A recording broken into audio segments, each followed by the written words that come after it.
ভারতবর্ষের সাহায্যে বাংলাদেশ স্বাধীন রাষ্ট্রে পরিণত হয়েছিল। আজকে সেই ভারতবর্ষের বিরুদ্ধেই কিন্তু ক্রমাগত ক্ষোভ উগরে দিচ্ছে বাংলাদেশ। গতকাল বিজয় দিবস ছিল। ভারত এবং বাংলাদেশ একযোগে সৌভ্রাতৃত্বের বাণী দেওয়ার বদলে একেবারে বাংলাদেশের অভ্যন্তর থেকে কিন্তু গতকালও শোনা গেল এক অন্যরকম আওয়াজ। ভারতের বিরুদ্ধে লড়ার শপথ নিয়েছেন বিএনপি নেতাকর্মীরা। আর অন্যদিকে হিন্দুত্ববাদের বিরুদ্ধে লড়তে বাংলাদেশ আর পাকিস্তানকে একযোগে কাজ করার আহ্বান জানিয়েছেন ঢাকা বিশ্ববিদ্যালয়ের প্রাক্তন ডিন। ভারতের বিরুদ্ধে আমরা সদা থাকব এবং যে কোনো ষড়যন্ত্র বাংলাদেশ জাতীয়তাবাদী দল দেশের স্বার্থে রুখে দেবে। আমিন। যে দেশের সহযোগিতায় স্বাধীনতা প্রাপ্তি তার বিরুদ্ধেই লড়াইয়ের অঙ্গীকার। সোমবার বিজয় দিবসের দিন এই ছবি ধরা পড়ল বাংলাদেশে। সীমান্তবর্তী পঞ্চগড় জেলায় ভারতের বিরুদ্ধে লড়ার শপথ নিলেন বিএনপির নেতা কর্মীরা। আমরা সৈনিকবৃন্দ ওয়াদা করতেছি যে বাংলাদেশকে আধিপত্যবাদ আগ্রাসনবাদের বিরুদ্ধে এবং ভারতের বিরুদ্ধে আমরা সদা থাকব। বিজয় যে হয়েছিল তার ইতিহাসটা শোনার জন্য আমরা যে 90,000 সৈন্য যে সারেন্ডার করেছিল, ভারতবর্ষ বলে 90,000 সৈন্যকে আমরা খাওয়া পড়া দিয়েছিলাম, এটাই হচ্ছে ভারতবর্ষ। আর মালদা জেলায় 16 জন বিএসএফ কয়েক বছর আগে তারা ভুল করে রাত্রির অন্ধকারে ওদের ভূখণ্ডে চলে গিয়েছিল। তাদেরকে বেঁধে তাদের অঙ্গ প্রত্যঙ্গগুলোকে টুকরো টুকরো করে কাটা হয়েছিল। আজকে এই 90,000 সৈন্যকে যদি আজকে আমাদের তাদের মতবাদের দিক হতো তাহলে এদেরকে কেটে টুকরো টুকরো করতো। আজকে সেই বিজয় দিবসে জানানো হচ্ছে এটাই হচ্ছে ভারতবর্ষ। একদিকে যখন ভারতের বিরুদ্ধে সজাগ থাকার শপথ নিচ্ছে বিএনপি, তখন যে পাকিস্তানের হাত থেকে বাংলাদেশের জন্ম দিয়েছিল ভারত, এবার 71-এর সেই শত্রু রাষ্ট্র পাকিস্তানকেই এখন সে দেশের অনুষ্ঠানে অংশগ্রহণ করে মিত্র বলছেন বাংলাদেশের বুদ্ধিজীবীদের একাংশ।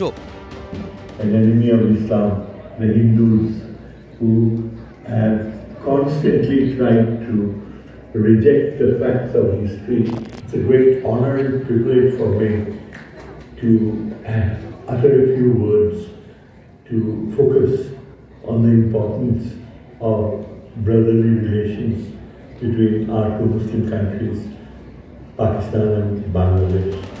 তবে সাম্প্রদায়িক বিষ উগড়ে দেওয়ার বিপরীত ছবিও উঠে আসছে বাংলাদেশ থেকে। আমার যে মাথায় যেটা কাজ করেছে সেটা হলো যে এখানকার সনাতন ধর্মাবলম্বী সহ প্রতিটি ধর্মের মানুষের সঙ্গে একটা সম্প্রীতি, মৈত্রী এবং আরো আন্তরিকতার জায়গাটা গড়ে তোলার উপরে আমাদের এই গণঅভ্যুত্থানের সাফল্য। কিন্তু ইউনূসের আমলে রাষ্ট্র ব্যবস্থার শীর্ষে থাকা ব্যক্তিদের মধ্যে যখন ভারত বিদ্বেষের সুরই জোরালো, তখন বারবার প্রশ্ন উঠছে বিপন্ন হিন্দুদের জন্য কেন্দ্রীয় সরকার কি করবে। কংগ্রেস পারে, ইন্দিরা গান্ধী পেরেছিলেন, আজকে বিশ্বগুরুরা পারেন না। তখন উনি করেছিলেন, এটা অস্বীকার করা যাবে না, কিন্তু মোদিকে আন্ডার এস্টিমেট করা দরকার নেই। আর শুভঙ্কর বাবুকে এই নিয়ে চিন্তা করা দরকার নেই। মোদি যেদিন মারবে না ও খবরও পাবেন না। কোন পথে বাংলাদেশের কট্টরপন্থীদের বাগে আনা যাবে, কে আনবে, কিভাবে আনবে, এটাই বড় প্রশ্ন। অর্ণব মুখোপাধ্যায়, অনির্বাণ বিশ্বাস, পার্থপ্রতিম ঘোষ, এবিপি আনন্দ। মিস্টার চট্টোপাধ্যায়, ভারত বিদ্বেষী জিগিরটাকে কোথাও জিয়ে রেখে এই মুহূর্তে বিএনপি এই শপথ নেওয়ার মতন ঘটনাগুলো ঘটিয়ে কনফিডেন্সে আনতে চাইছে কি বাংলাদেশের মানুষকে, যাতে এই মুহূর্তে পরিস্থিতি উত্তপ্ত থাকতে থাকতে, অশান্ত থাকতে থাকতে অন্তর্বর্তী সরকারকে সরিয়ে কোথাও তারা বাংলাদেশের ক্ষমতাটা নিতে পারে? ডেফিনেটলি বিএনপি মাইলেজ নিতে চায় এখন, কারণ এই যে বাংলাদেশের যে অশান্ত অবস্থা এখন, তার জন্যে দায়ী কে, এটা কিন্তু দায়ী হচ্ছে ওরা ভারতবর্ষকে দায়ী করছে। দেখো যে ভারতবর্ষকে বলছে ইম্পেরিয়ালিস্ট, অর্থাৎ এখানে শোষণ করেছে ভারতবর্ষ, একদিন ধরে আমাদের শোষণ করে যাচ্ছে। এবং আপনি যদি দেখেন ওদের যদি বিভিন্ন উক্তি দেখেন, এটা কিন্তু বিএনপি তার নিজস্ব যে যাদের অবজেক্টিভস আছে তার মধ্যে কিন্তু যখন ওরা যখন শাসনে ছিল তখন কিন্তু এতটা জিগির করেনি যেটা এখন করছে, যেটা এটা। সুতরাং ওরা চেষ্টা করছে এই সুযোগে, তাহলে ইলেকশন জানে যে ইলেকশন আজ না কাল হবে একটা ইলেকশন, সেখানে বিএনপি একটা ফর্মেডেবল পার্টি, বিএনপি এন্ড অ্যালায়েড একটা ফর্মেডেবল, এবং আওয়ামী লীগ এখন অস্তিত্বে নেই। সুতরাং ওদের টার্গেট দুটো, একটা হচ্ছে ইন্ডিয়া অ্যান্টি ইন্ডিয়ান টিরেট চালিয়ে যাবে। নাম্বার 2 হচ্ছে হিন্দুদের যদি তাড়াতে পারে, যে 8% মতো যে হিন্দু আছে তাদের মধ্যে যদি ওদের যদি তাড়াতে পারে ওখান থেকে, তো হিন্দু নিপীড়ন চালিয়ে যাচ্ছে।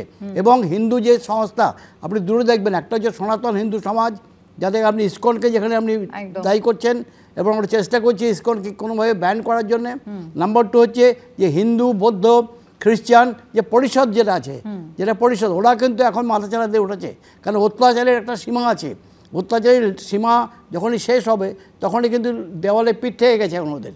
সুতরাং ওরা এখন এখানে একটা যদি ফাইটিং ফোর্স, আরেকটা ফাইটিং ফোর্স যেটা আপনি এখন এই যেটা রবীন্দ্রনাথ ঘোষ যেটা বলছিলেন, বাংলাদেশের যে আপনার হিউম্যান রাইটিস্ট, কিন্তু ওদের সক্রিয় ভূমিকা আমরা দেখতে পাচ্ছি না একদম। কারণ সক্রিয় ভূমিকায় যতক্ষণ পর্যন্ত ওরা হিউম্যান রাইটিস্ট একটা ফোরাম, যারা কিন্তু কোনো দেশে, যে কোনো দেশেই এরা কিন্তু ইউনিভার্সাল ডিক্লারেশন অফ হিউম্যান রাইটসের যারা মেম্বার যেসব কান্ট্রি, তাদের তো আছেই, প্লাস তাদের নিজস্ব বোধ থাকে। বাংলাদেশ কনস্টিটিউশন দেখেন, কনস্টিটিউশন আর্টিকেল 26 and 27, এখানে কিন্তু হিউম্যান রাইটসের কথা আছে, এখানে কিন্তু সমাজের কথা লেখা আছে, কিন্তু এগুলো শুধু কাগজে আছে, ব্যক্তিগতভাবে কিছু নেই।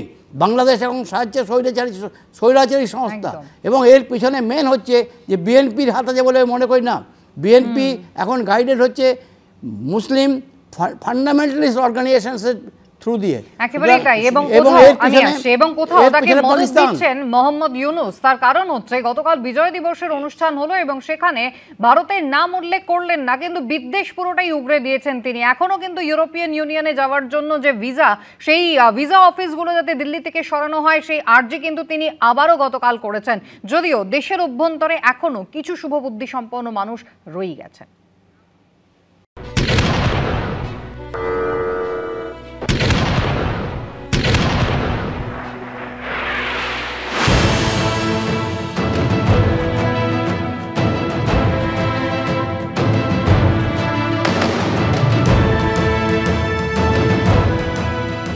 ভারত না থাকলে পাকিস্তানের অত্যাচার থেকে মুক্তি এবং স্বাধীন বাংলাদেশের জন্ম কোনোটাই সম্ভব হতো না।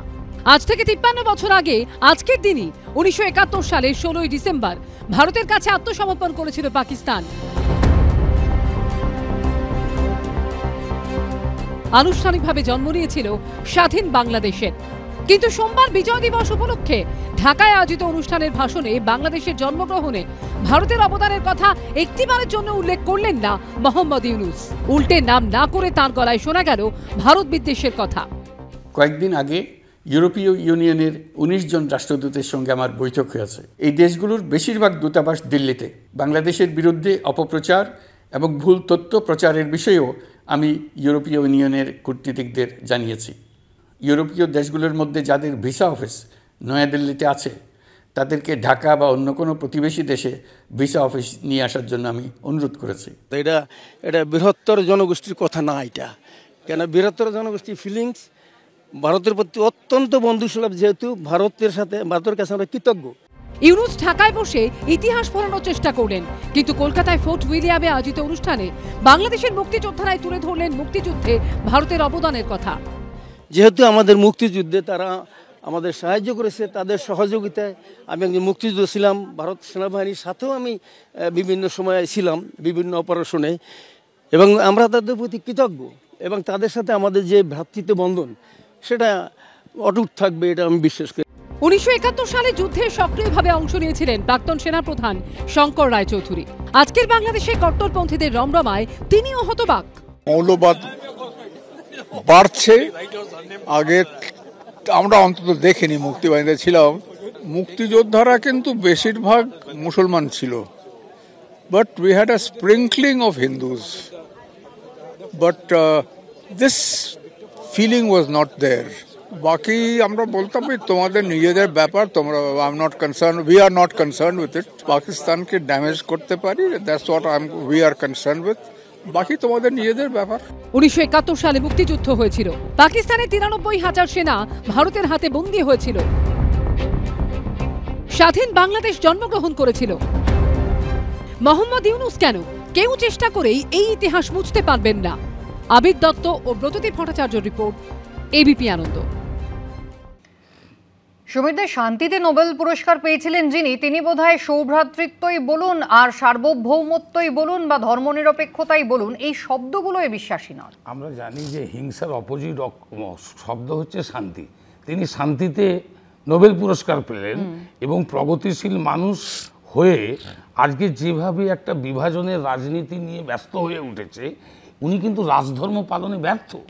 ওনাকে বুঝতে হবে যে ও যতই হাসিনার বিরুদ্ধে বলুন, এই আজকে উন্নয়নশীল দেশ হিসেবে আজকে আপনি জানেন বাংলাদেশের দ্রব্যমূল্য কোথায় গিয়ে ঊর্ধ্বগতি। আজকে ক্ষুধার্ত মানুষকে ডাস্টবিনের থেকে খাবার কুড়িয়ে খেতে হচ্ছে। তারপরও তো ভারতবর্ষকে প্রয়োজন নেই বলতে। তাও প্রয়োজন নেই। দেখুন হাসিনার সময় কিন্তু একটা রোল মডেল টার্গেট ছিল 2041-এর মধ্যে, এই যেমন খাদ্য উৎপাদনে সম্পূর্ণ হয়েছে, পুষ্টি নিরাপত্তা নিশ্চিতকরণে, এছাড়াও কৃষি বলুন, শিক্ষা বলুন, স্বাস্থ্য বলুন, কমিউনিকেশন বলুন, তথ্য প্রযুক্তি বলুন এবং শিল্প বাণিজ্য, প্রতিটা জিনিস আজকে কিন্তু এই যে পাকিস্তানের হয়ে বা তাদের মদতে আজকে বড় বড় কথা আঙুল তুলছেন, এটা মাথায় রাখবেন যে আপনারা যা কিছু করছেন সব কিন্তু ইতিহাসকে নষ্ট করে করছেন। ইতিহাস কিন্তু তা বলে না। একেবারে আমদানি রপ্তানিতে যখন ভারতবর্ষের উপরে এত নির্ভরতা এত বছর ধরে রয়েছে, আজকে হঠাৎ করে নেদারল্যান্ডস থেকে আলু এনে ছাদের বাগানে মরিচ চাষ করেই কি বাংলাদেশ নিজেদের এই সব দুর্বলতাগুলো ঢাকতে পারবে? দুর্বলতা ঢাকার থেকে বড় জিনিস হচ্ছে ইতিহাস কোনোদিন মুছে ফেলা যাবে না এভাবে। আজকে যেভাবে এই ইউনিস সরকার বা ইউনিস বাবু বলছেন, সেইটা দেখে কোথাও একটা মনে হচ্ছে এটা তার একটা ব্যক্তিগত এজেন্ডা। আমি আবার বলছি, দায়িত্ব নিয়ে বলতে পারি, বাংলাদেশের সাধারণ মানুষ তারা কিন্তু ইতিহাস ভোলেনি। প্রত্যেক পাড়ায় পাড়ায় এরকম ব্যক্তি আছে যারা কোথাও না কোথাও এই মুক্তিযুদ্ধের সঙ্গে যুক্ত ছিলেন এবং তারা দেখছে যে ইতিহাস পাকিস্তান, যে পাকিস্তানের থেকে তারা যুদ্ধ করে এই স্বাধীনতা অর্জন করেছিলেন, আজকে সেখানে নাকি একটা প্রোগ্রাম হচ্ছে যে ইউনাইটেড প্রগ্রেস বলে, সেইখানে ভারতীয় কোনো ফ্ল্যাগ নেই, সেখানে পাকিস্তানের ফ্ল্যাগ, এবং সেখানে পাকিস্তানের যারা রিপ্রেজেন্টেটিভ তারা সেখানে বক্তব্য দিচ্ছে, সেখানে ভারতবর্ষের কোনো রিপ্রেজেন্টেটিভ নেই। আজকে একদিকে ইউনিস সরকার ভারত বিদ্বেষী মন্তব্য করছেন আজকে এই বিজয় দিবসে, অন্যদিকে এরকম একটা প্রোগ্রামে যেখানে ইউনাইটেড প্রগ্রেস বলে প্রোগ্রাম হচ্ছে, সেখানে পাকিস্তানের রিপ্রেজেন্টেটিভরা রিপ্রেজেন্ট করছে। তাহলে বার্তাটা কি? এটা সাধারণ মানুষের বার্তা নয়, বাংলাদেশের, এটা স্পেসিফিক ভাবে ইউনিসের বার্তা। আমি একটা বিরতি নেব, আর বিরতির পর আপনাদের দেখাবো এ রাজ্যের খবর, যেখানে সেই শাসক দল তৃণমূল কংগ্রেস নিশানায়। তৃণমূল কংগ্রেসের একজন কাউন্সিলর শুধু তোলাবাজির অভিযোগ নয়, তার বিরুদ্ধে সিন্ডিকেট চালানোর অভিযোগ। এবার খোদ তৃণমূল কাউন্সিলরের বিরুদ্ধে তোলাবাজির অভিযোগ, শুধু তোলাবাজি নয়, সিন্ডিকেট চালানোর অভিযোগ তৃণমূল কাউন্সিলরের বিরুদ্ধে। 50 লক্ষ টাকা না দেওয়ার জন্য মার খেতে হলো প্রমোটারকে।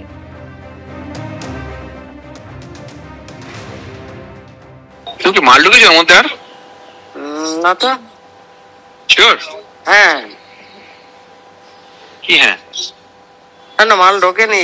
পাথরের কথা বলছো না বালি? পাথর বালি দুটোই? না না ঢোকেনি, কিচ্ছু ঢোকেনি। ঠিক আছে, ঢোকাবে না কিন্তু। হ্যাঁ তুমি আমাকে বলবে, আমি লোক বলে দেবো কার কাছ থেকে নেবে। 50 লক্ষ টাকা তোলা চেয়ে চাপ দেওয়া হয়েছিল প্রমোটারকে। 23 লক্ষ টাকা তিনি দিয়েছিলেন, কিন্তু তারপরে হামলার ঘটনা ঘটে। নির্মাণের কাজ বন্ধ রাখার ফতোয়া জারি হয়, আর তিনি মানেননি, তাই বন্দুকের বাঁট দিয়ে মেরে মাথা ফাটিয়ে দেওয়া হলো।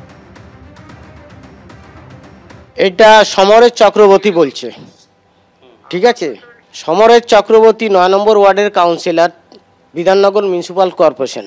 কার থেকে জিনিস নিতে হবে সেটা বলে দিচ্ছে। এবার তারপরে আমি যখন নিজের মতো কাজ করছি, আবার লোক পাঠিয়েছে, দেখুন এই যে ভিডিও, সে কাউন্সিলরের নাম বলছে, সে কাউন্সিলরের নাম বলছে যে দাদা মনেকে, আমি দাদাকে কাউন্সিলরকে, ঠিক আছে? সে বলছে যে সমরেশ দা মানা করেছে কাউন্সিলর। আমি সমস্ত এভিডেন্স বাগুইয়া এখানে দেখতে পাচ্ছি, ভ্যানে করে কিছু জিনিস এসছে। হ্যাঁ, সেটা আমার সাইডে মাল ঢুকছিল, তখন ও বাধা দিয়েছে। তা আমি সমরেশ চক্রবর্তীর গ্রেপ্তারি চাই, আর মাননীয় মুখ্যমন্ত্রীর প্রতি আমার আস্থা আছে, উনি বিষয়টা দেখবেন। বিধাননগর পুরসভার মেয়র কৃষ্ণা চক্রবর্তী, তিনি কি বলছেন এবার দেখুন।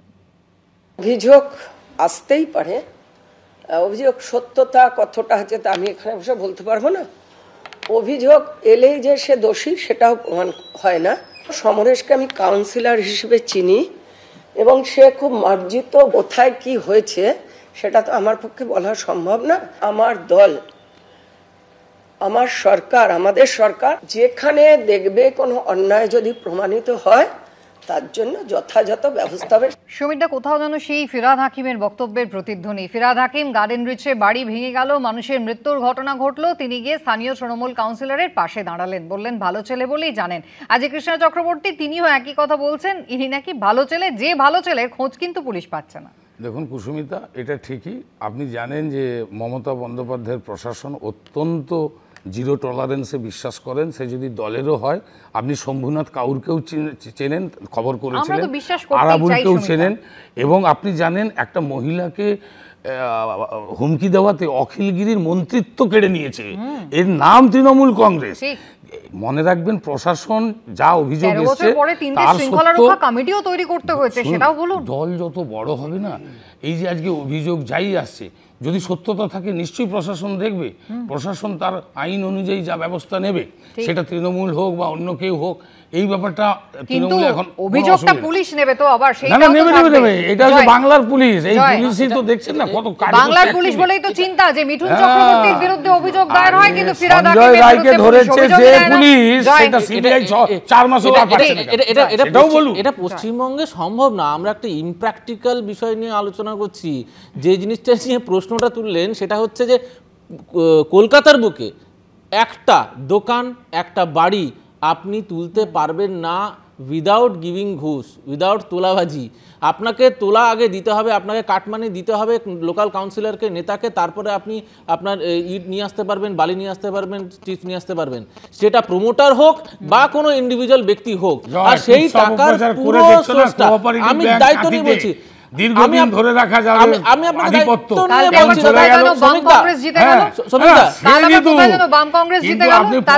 উপনির্বাচনগুলোই দেখুন,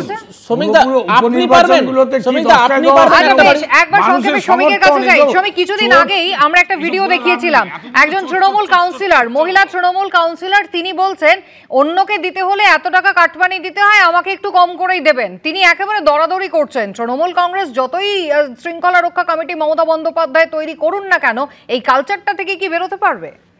খুব কঠিন। তার কারণ হচ্ছে যে প্রত্যেকটা ইস্যুতেই এই কাটমানি ব্যাপারটা চলে এসেছে এখন। এ তো আপনি দেখালেন যে প্রমোটার বাড়ি রিপেয়ার, সেইখানে পর্যন্ত হচ্ছে যে এলাকার দাদারা ঠিক করে দেবে কোন দোকান থেকে নিতে হবে মাল, কোথা থেকে নিতে হবে, কত টাকা দিয়ে নিতে হবে, সিন্ডিকেট বলে কথা। সুতরাং এই অভিযোগ এখন প্রত্যেকটা জায়গায়, ব্লকে ব্লকে, জেলায় জেলায়, শুধু কলকাতা নয়, কলকাতার বাইরেও। অ্যাকচুয়ালি ব্যাপারটা হচ্ছে যে এই যে উনি যে বলছেন না যে আমাকে দিতে হলে কম করে দেবেন, অ্যাকচুয়ালি উনি জানেন যে নিচের তলার লোকগুলো খেয়ে নিলে আমার পকেটে কম আসবে, সেই জন্য ডাইরেক্ট আমাকে দিতে হলে একটু কম করে দেবেন। এই তো এই ধরনের তথ্য। সত্যিই তার বিরুদ্ধে কোনো ব্যবস্থা হয় কিনা, দল ব্যবস্থা নেয় কিনা, পুলিশের জালে তিনি ধরা পড়েন কিনা, অবশ্যই সেদিকে নজর থাকবে। আলোচনার সময় শেষ, সকলকে ধন্যবাদ।